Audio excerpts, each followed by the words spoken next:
Hello mga ka-loadman na welcome back again to my YouTube channel, ay Mana TV Mindoro. So for today's video, ang ituturo ko po sa inyo ay kung paano magbayad ng electric bills using our Loadmana version 4.8 apps. Yan. So syempre mas marami na po ngayong mga dagdag features.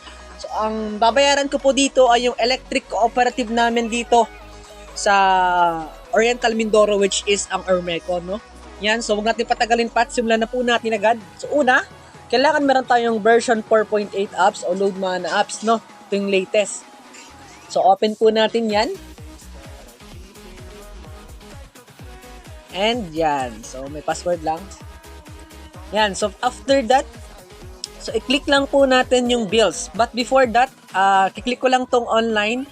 Kasi online transaction po ang gagawin ko dito. Tapos mag-open lang ako ng data. Yan. So online method po ako magbabayad. And kailangan pag magbabayad po kayo ng electric bills, so kailangan meron kayo nitong Mana wallet. So far meron akong 1.3.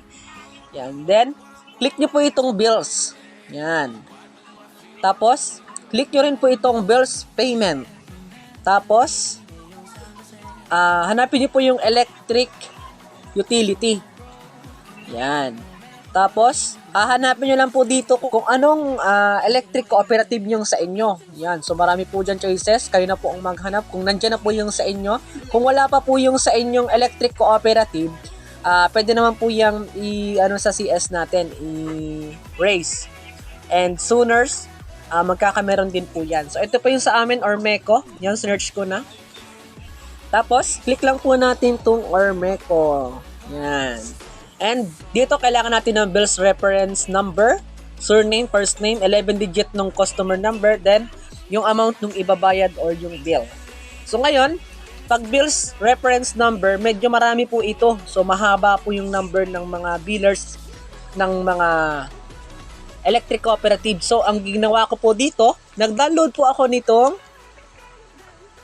scanner. Yan, to QR barcode scanner. Yan.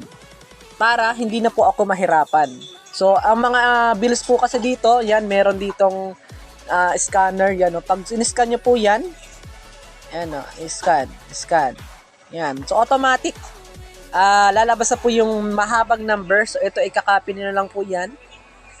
Yan. Okay. Copy. Tapos, lalagay lang po natin dito. Pwede naman po ninyong i-type ng one-on-one. Pero masyado siyang mahaba talaga. Tapos ang surname po ay yung last name ng billers or yung pinakang electric owner, no, yung may-ari ng bill ng kuryente. So ito po ay sa amin, yan. So kay mama ko nakapangalan po, yan. Tapos comma, apelyido, comma, tapos name. Yan. Tapos 11 digit number po nung customer. So let's say ang number po nung customer ay ito. Yan. So, ganyan yung sample. Yan yung sasendan ng confirmation ng Loadmana aside doon sa confirmation na matatanggap natin. So, bali dalawa. Isa sa customer, isa sa atin na nag-send. Okay? Tapos, ilalagay lang po natin dito yung amount ng bill ng kuryente, which is eksakto dapat. So, ang bill po ng kuryente na nandito sa namin is 410.06. Yan. Kailangan eksakto talaga. Yung point ay nakasama. Yan. So, after that, i-click lang po natin yung next. Okay. Pagka-click po nung next, ganito po yung lalabas sa kanya. Yan. So, meron siyang service charge na 10 pesos. So, pwede tayong magsingil dito ng at least 20 pesos, no? 10 pesos for the charge fee galing sa EasyPay, tapos 10 pesos yung income natin. So, bali 20 talaga. Bali for 20. Then, after that, i-click lang po natin yung pay.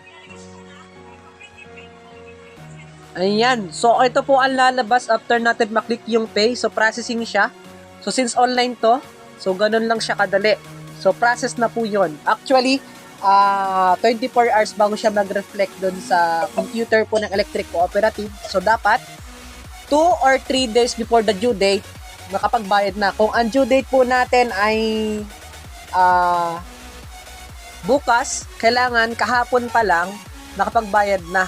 So, para 1 day ngayon, tapos bukas ay pa 2 days. Kailangan ganon. May agwat na at least 2 to 3 days bago mag-due date.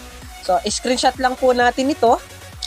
Kasi okay na po yon. So, process na po yan. And, meron po dito transaction pa. So, ito po makikita natin katabi ng QR. So, meron din diyang screenshot na pwede rin nating ipakita doon sa client o doon sa customer na pinagbayaran natin ng bill. So, ito siya. So, 420 na bawas sa atin. Yan. And, meron din ditong text message. So, syempre. Yan. So, ito po ang sabi just now.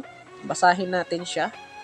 420.06 has been deducted from your Mana wallet payment for Ormeco bills payment transaction. Your new balance is yan. So, thank you for paying Ormeco with Load Mana. Transaction reference number, bill amount 410.06. So, ang total paid is 420 kasi meron tayong 10 pesos charge. So, ganun lang siya kadali. Pwede natin tong i-copy.